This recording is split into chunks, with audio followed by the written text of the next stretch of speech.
Yo, what's up guys? Welcome back to the channel. Today I have a very cool deck profile from you for the YCS. We have a top cut deck profile.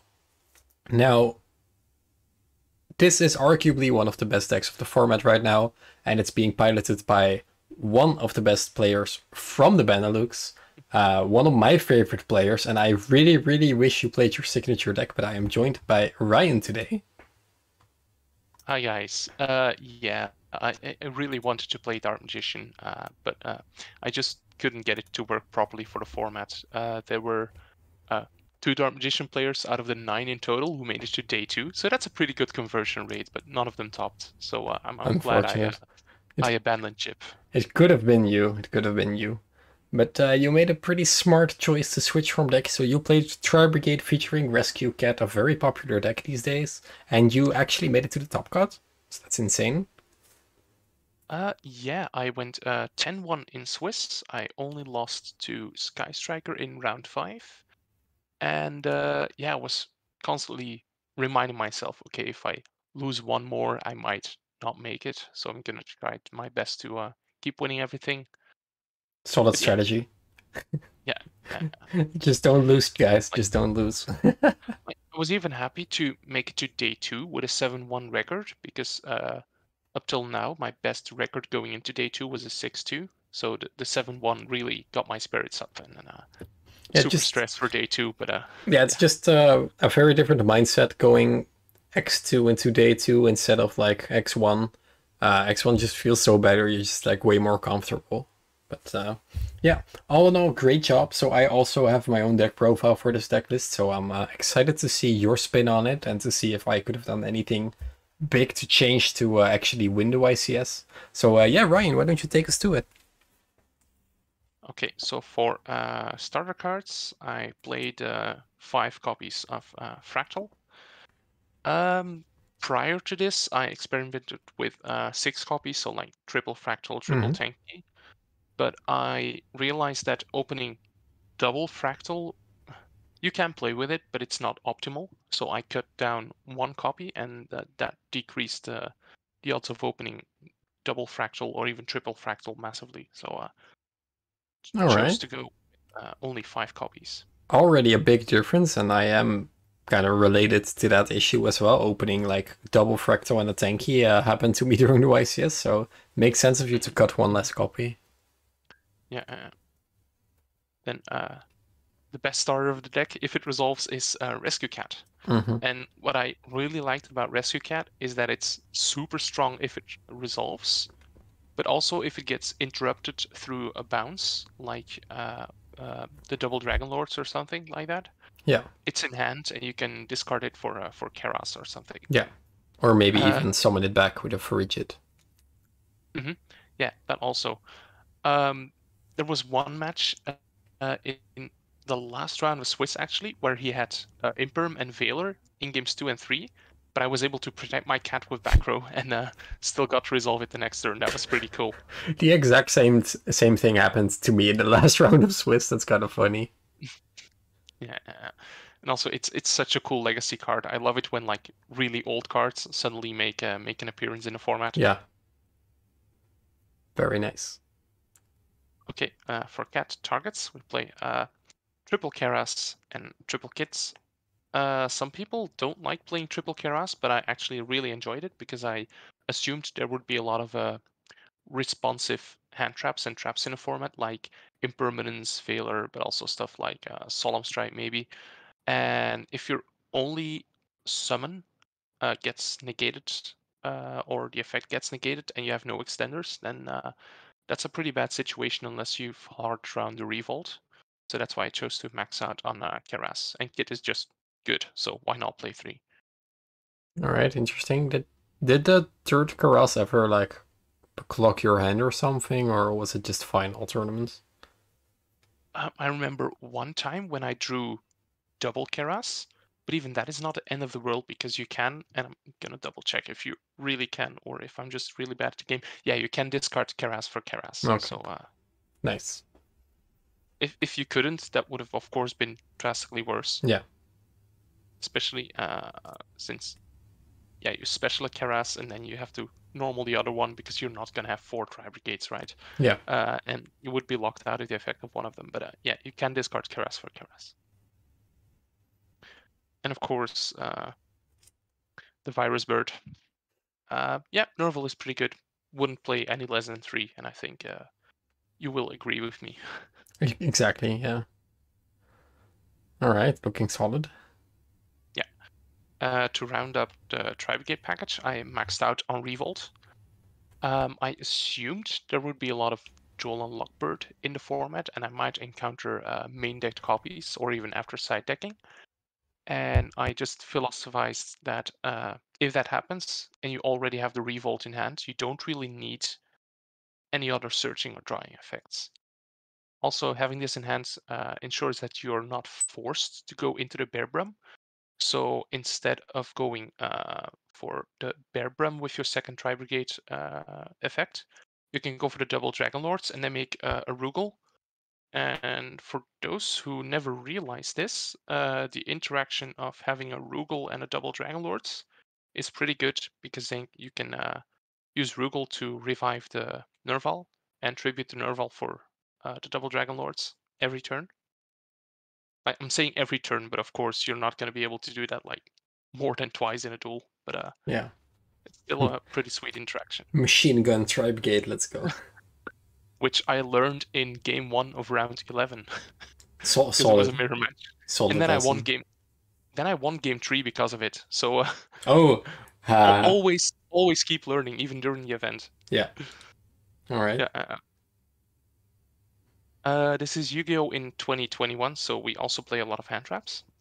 Played the 1 DD Crow in the main. Under the philosophy that you could go for Shurake on turn 1 and search it out by linking Shurake away. Did you ever do that? No, I didn't. I only played against 2 Drytron players, and I think I 2-0'd both of them. So, Okay. after losing the die roll as well, so I didn't have the chance to go first against Drytron. So, but if it had happened, I'm not sure whether I would have really needed good hands to go for that play because it takes up a lot of resources. Yeah. The Gamma. My philosophy behind playing the Gamma package, driver signed by MBT, shoutouts to him, was that if you have Cats and it gets like hit by Ash, which is pretty popular in the format, or your opponent's Gamma, and you can Gamma that, you should be winning the game because I play the Omega. This is going to generate a lot of advantage. Also, if like your Tanky or your Fractal gets hit by Ash or something, or the combo gets interrupted while you have no board and you can Gamma, then that should put you like miles ahead. Yeah. It's like way back in the day when you played like Desires and they Ash and you Gamma, you win the game, regardless of what deck you're playing. No, it's true. Cat Gamma is just an FTK. Which did happen twice. Also, last weekend, I played my first tournament with this deck, so I'm pretty new to this, so I'm definitely not an expert. But in the finals, my opponent had a pretty mediocre Drytron opening. He ended on the level 6 Herald ritual. Perfection, yeah. Perfection, yeah. And I had Cat tribute it, and he only had 1 negate for Herald, so I gammaed it, and I thought, yeah, if he has another negate, I just lose here, we go to game 3. But he didn't, so that was pretty sweet. Love to see it. Triple Bell, of course. I was expecting a lot of mirror matches, so I chose to max out on the Bell. Yeah, not much to say. It's not as amazing against a lot of other decks, but I'm still really happy that I chose to main deck 3 of them. And triple Ash, because this just is really good against most of the decks. I did often side out like 1 Ash for the mirror, for example, because the amount of times where Ash is like really good in the mirror are fairly limited, I felt like. Yeah. So you also don't want to keep it in because like the Fractal Ash Gamma, okay, or Rescue Cat Ash Gamma, okay, yeah, it makes sense. Yeah. Then for actual spells, non-engine cards, I played double Pot of Prosperity. I'm a really bad player, so both Desires and Prosperity, I like playing them at 2, because in this deck you'll often Prosperity for just 3 cards. What? And I very often Prosperity for only 3 cards. If I already had my starter, I could just do my combo, don't do Fairy Cheats, and then at the end of combo just play Pot of Prosperity for like 3, and I take my Imperial Order or my Solemn Strike, and yeah, those are cards that can win you the game. Yeah, So I but if very you often just do that for 6, you see them. yeah, but it's hard to explain. In my head, a lot of stuff kind of clicks. That's fair. All right. Yeah. Also, if it does turn into a grind game and you already banished like 6 resources, you might end up missing something. All right. I don't know. I didn't play test a lot with this deck. I played tested, few matches. But maybe banishing 6 is a better play. I would need to test more and compare different results. Fair enough. All the mathematicians in chat are probably just roasting me right now, and I'm fine with this. The spiciest card in my deck, I guess, is a double Twin Twisters. I chose to play this because I theorized that it is pretty strong going first in a mirror, because then you can just end phase Twin Twister Revolt. I assumed that would be a pretty decent play. Also, plenty of other decks. This is pretty decent against going first. So that's why I chose to play 2, not 3. That would be too much, I think. I drew both of them like once. That was terrible. 1 Call by the Grave. Get your combo through. Then Triple Strike, which came in really clutch a couple of times. I had this one invoked matchup where it was super strong. I played against Prankits, where I opened 2 of them. So yeah, they're basically not able to play if you strike 2 of their link ones. And Imperial Order is just Imperial Order. It's pretty good, this format. Yeah, our decks don't really differentiate that much. Yeah, I don't play Twisters. I don't play the 3rd Revolt. I don't play the 3rd Cross. I play Imperm and then Triple Tanky, which I probably shouldn't do. I really like that. Yeah, I was considering playing Imperm. I was side decking it at Yu-Gi-Oh! Day.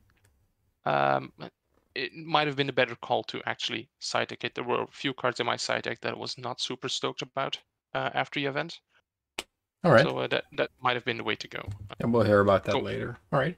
Yes. Extra deck. Apparently this is controversial, but I play 2 of every Tri-Brigade. What? What? Yes, I play 2 of every Tri-Brigade because every time I cut 1 Bearbrum or 1 Ferrigeet, I ended up missing it. I think you could play just 1 Rugal. I think that would be fine. You know you're playing Prosperity, not Extravagance, right? Yes, that is definitely true. But that meant that I could often banish one of my copies. Usually when I went Prosperity, I could banish like 1 Ferrigeet. That's fine. Because you're not going to Ferrigeet in the turn you Prosperity. All right, interesting. I think each of them being summoned a second time came up at least once during the event. So if I saw people playing triple Shurake in some deck lists, but I think 2 is enough. If you can Shurake twice, you should be ahead in the game, right? All right. Played the 1 of Omega for the Gamma package. There was another card that people were playing. Don't remember which one at the top of my head, but I really enjoyed the Omega. Got it off a few times, so I can't complain. The Almirage, for if you open like a kit or a Nerval and you need to link it into the grave, this can start your combo. The Darumadal, I really wanted to make this one time. I was playing against like an L League deck that was playing Gozen match, and this one guy is the the fire. Which one is it? Oh yeah. Kit is the fire. So yeah, I really wanted to make this, but he negated my effect to summon, so I couldn't do that. But I guess this one is kind of a flex spot. The Ancient Warriors, pretty good. Can't complain. Access Code and the Appaloosa are yeah. I think everybody plays these, right? Yeah. Access Code just pushes for game in so many situations. I think if you can't afford this card, it's pretty questionable whether you should be playing this deck. Although there are some decent replacements, like the Zero Bros is still pretty good. Boral Sword is still pretty decent. But yeah, Access Code is of course better because it can pop the entire field as well. Yeah, you have so many attributes as well. hmm Speaking of attributes, here is my wind card, Rasvelger. How This do you, card was how? Rasvelger, the Desperate Doom Eagle. You mean Uh, Hararsvarg? oh, I actually pronounced the letters on the card, so Oh, I'm not entirely sure whether that's the correct pronunciation, but I feel like you're closer. yeah, my Old Norse is a bit rusty, but remember, Understandable. guys, it's Fovnir, not Fafnir. If you want to stick to the original pronunciation, Hoofnir. Fovnir. All Yeah, right, looks like a solid X for like a couple of weird picks. Yeah, all understandable. yeah. I don't think there was anything that could have been here that I really missed during the event. Like at no point was I like, oh, wish I was playing that card. Fair But enough. yeah, there's a few flex spots. And that's why I chose to play Prosperity. It was super tight. Yeah, you wouldn't be able to do that. I mean, I played Zeus, but I just banished Zeus the entire time. Oh yeah. You played the Centauria, Yeah, I assume. exactly. Yeah. I didn't have that, so I play tested with the Melfi link too that can attack Oh yeah, directly. that's just kind of meh. It is kind of meh. Yeah. All right, so side deck. Okay. Side deck. There was something that I had to say about the side deck, but I forgot. Something you didn't want to play or reconsidered. Oh yeah. Right. Triple droplet in a side deck. This was pretty good. I felt to go second and break boards. Yeah, if you really need something like this against like the full Drytron combo, and even then it might not be enough. Evenly Matched is a card that I picked because I theorized that it would be pretty good in a mirror match. You hear me saying this all the time, but I was expecting to play like more than just 3 mirror matches in the 11 rounds of Swiss. Yeah. But this came up pretty clutch in a mirror match when going second. I remember this one time. My opponent sided in like the what's it called? The barrier statue combo with the Simorg link, Okay. and I evenlied him, and I knew he had revolt set. So then he was conflicted between, do I keep my barrier statue or do I keep my revolt? Yeah. He ended up keeping the revolt, and I had the ghost bell in hand. So that's how the story ends. But yeah, I assumed versus a lot of like set 5 decks, this would be pretty decent as well, serve as an extra feather duster because I don't have lightning storms. I'm not sure whether I would have played lightning storms, but yeah, evenly pretty happy about this. All right. Also, they summoned the barrier statue in defense, so in that particular situation, evenly was better. Then I played triple draw lock for going second, mainly against Drytron. I was really afraid of that deck in particular, but it's also like surprisingly good against stuff like Invoked and other rogue strategies. This felt like a card that could have been main decked. Same for Droplet, but I ended up putting it in a side deck. All right. Imagine if this was like a winged beast. That Oh yeah. instant main deck. Yeah. One of the cards I was not very happy about is the Alpha Master of Beasts. In theory, it's pretty cool because you can just special summon it. It prompts and negates, or you can just bounce it and then discard it for Karas later in the turn.